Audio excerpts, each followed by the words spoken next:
Hai semua, Assalamualaikum. Bersama saya lagi, Cikgu Hidayah. Hari ini kita sama-sama akan mempelajari tajuk pola nombor bagi matematik tahun 3. Pada akhir video ini, anda akan dapat untuk mengenal pasti pola bagi siri nombor yang diberi secara tertib menaik ataupun menurun 1-1 hingga 10-10, 100-100 dan 1000-1000. Anda juga akan dapat untuk melengkapkan pelbagai pola nombor yang diberi secara tertib menaik dan menurun 1-1 hingga 10-10, 100-100 dan 1000-1000. Sebelum cikgu menerangkan dengan lebih lanjut mengenai pola nombor, anda perlulah memahami terlebih dahulu apa itu pola nombor.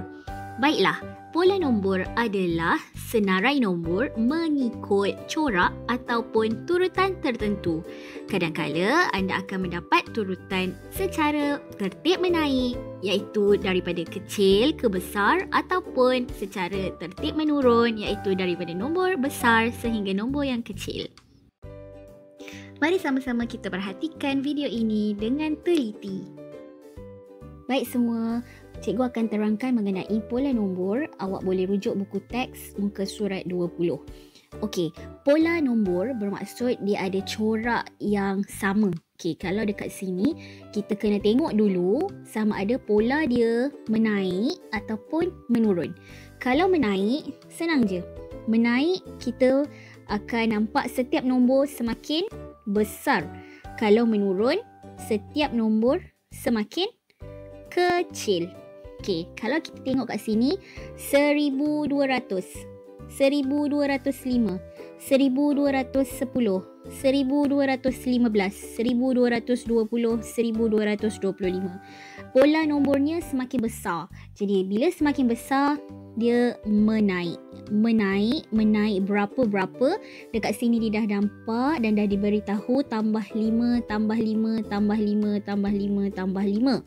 Corak dia sama. Semuanya tambah 5. Jadi kita boleh katakan dekat sini pola nombornya adalah menaik 5-5. Kita tak sebut pola nombor menaik 5 sahaja. Kita akan sebut pola nombor menaik 5-5. Okey, kita tengok yang seterusnya. 3076, 3070, 3064, 3058, 3052. Semakin kecil. Bila semakin kecil, bermaksud setiap nombor tersebut, pola nombornya menurun. Menurun berapa? Kalau nampak dekat sini, semuanya ditolakkan dengan 6. Sebab dia semakin kecil kan? Jadi pola nombornya menurun 6, 6. Okey, jadi setiap nombor tu perlu ditolakkan dengan 6. Okey, contoh yang seterusnya. 4130, 4140, 4150, 4160, 4170, 4180. Kat sini kita dah boleh lihat dia kuningkan rumah besar dan juga rumah puluh. Okey, so kalau kita perasan nombor tersebut semuanya semakin bertambah kan, makin besar. Jadi pola nombornya mestilah menaik. Okey, menaik berapa? Kat sini kita dah nampak tambah 10. So tambah 10 tambah 10 semuanya mestilah ditambahkan dengan 10. Jadi pola nombornya menaik 10 10. Okey, next. 6269, 6260. Kita tak tahu berapa. 6242. Tapi kita boleh lihat semuanya semakin kecil. Jadi bila makin kecil, pola nombornya adalah menurun. Menurun berapa-berapa? Menurun, kat sini dah nampak tolak 9. Menurun 9. Okey, so kalau dia kata kat sini lengkapkan, maksudnya kita kena kira. Bila nak kira ni, kita kena cari nombor yang berjiran. Okey, apa maksud nombor yang berjiran? Nombor yang bersebelahan. Okey, so kalau kita nampak dekat sini tolak 9, kita kena ambil 6260. Okey. Baik, nampak? 6260 kena ditolakkan dengan 9. Okey, kita tolakkan dengan 9. Sifar tak boleh tolak 9 kan? Jadi kita akan pinjam daripada rumah puluh, bagi pinjam 10. Okey, ni akan jadi 5. 10 tolak 9, 1. 5 tak ada kawan turunkan, 2 pun tak ada kawan turunkan, 6 pun tak ada kawan turunkan.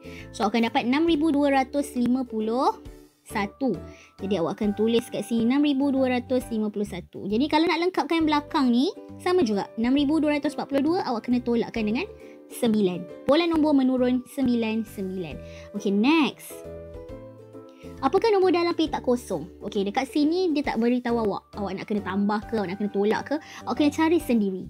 Jadi awak tengok kat sini 8,500, 8,200, 8,100, 8,000. Makin besar ke makin kecil? Makin kecil. So kalau makin kecil, maksudnya awak kena pola nombornya menurun lah. Menurun berapa-berapa? Nak tahu setiap tu nak tolakkan dengan berapa. Kalau menurun berkait dengan tolak. Kalau menaik bertambah. So nak tolak berapa-berapa, cari nombor yang berjiran, yang sebelah-sebelah.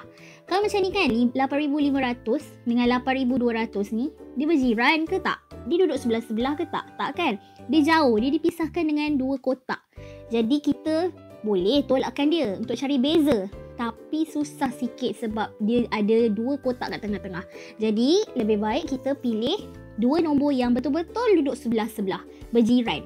So kat sini, antara 8,200 dengan 8,100 ataupun 8,100 dengan 8,000. Okay, contohlah cikgu nak tolakkan antara 8,100 dengan 8,000. Kenapa kita tolak? Kita nak cari beza. So ingat, nak cari beza, nak tolak, besar kena tolak kecil.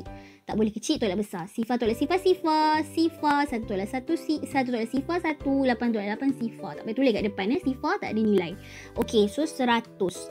Jadi setiap daripada nombor ini akan ditolak sebanyak 100. Jadi pola nombornya menurun 100. Okey, cuba kita lengkapkan sama-sama. 8,500 tolak 100. 8,400. 8,400 tolak lagi 100. 8,300. Boleh semua? Okey, yang terakhir sekali ya. Jadual tersebut ni RM, maksudnya duit lah. RM4,070. RM5,070. Kita tak tahu ni berapa nak kena cari. RM8,070. First kali kita cari. Menaik ke menurun? Okey, kita boleh tengok kat sini. Dia semakin besar. So kalau semakin besar maksudnya pola nombornya adalah menaik. Okey. Cumanya kita sekarang ni tak tahu dia ni menaik berapa. Jadi kita kena cari yang berjiran. Yang berjiran ni lah 2 ni. 4,070, 5,070. Sama besar. 5,070 lagi besar. Jadi kita kena tolakkan RM5,070. Oleh kerana RM kan, kena tulislah RM. RM5,070 tolak RM4,070. Sifar tolak sifar. Sifar 7 tolak 7, sifar tolak sifar, 5 tolak 4, 1. Jadi setiap daripada tu berkurang menaik bertambah RM1,000. Jadi yang ini nak pergi ke sini pun tambah RM1,000. Jadi berapa? RM6,070. Tambah lagi RM1,000. Jadi berapa? RM7,070. So tambah lagi RM1,000. Jadi RM8,070. RM6,070. RM7,070. Jadi menaik berapa? RM1,000. Okey, jelas semua?